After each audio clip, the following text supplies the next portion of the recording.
mentally stop. He could not control his emotion. He could not control his emotion. Stop. He heard the news.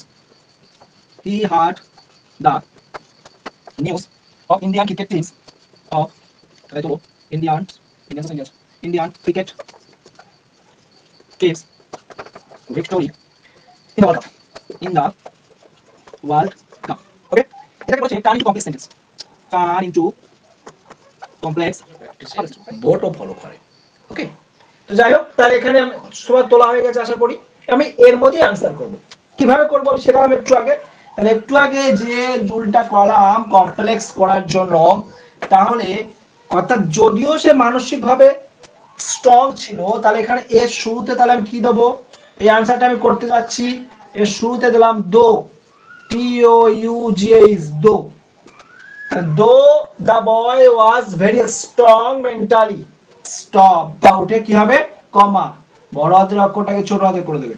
তাহলে কি লিখলাম, though the boy was very strong mentally, মানসিকভাবে যথেষ্ট শক্তিশালী ছিল যদিও, কমা, তবুও he could not control his emotion, তবুও সে তো আবেগটাকে কন্ট্রোল করতে পারেনি। কখন পারেনি, এই স্টপটা উঠে গিয়ে হবে when, স্টপটা উঠে যে when, যখন সে, when he heard, তাহলে এখানে আমরা জাস্ট কটায় চেঞ্জ করলাম, প্রথমে শুরুতে দো দিলাম, তারপরে স্টপটা তুলে কমা দিলাম, তারপরে স্টপটা তুলে when দিলাম, আর তো কিছু করিনি, হয়ে গেল 2 মার্কস। অর্থাৎ এর মধ্যেই কিন্তু আনসার লুকিয়ে আছে।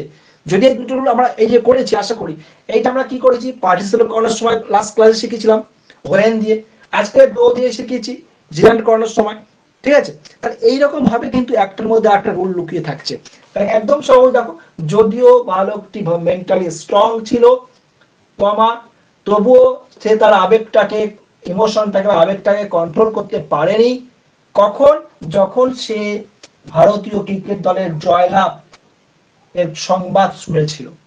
ঠিক আছে, দুটো মিক্স করে পার্টিসিপেট সেই যে কমপ্লেক্স আর জিরান্ডটা সেই কমপ্লেক্স একসঙ্গে মিক্স করে দিয়েছে। ওকে, তুলে নাও।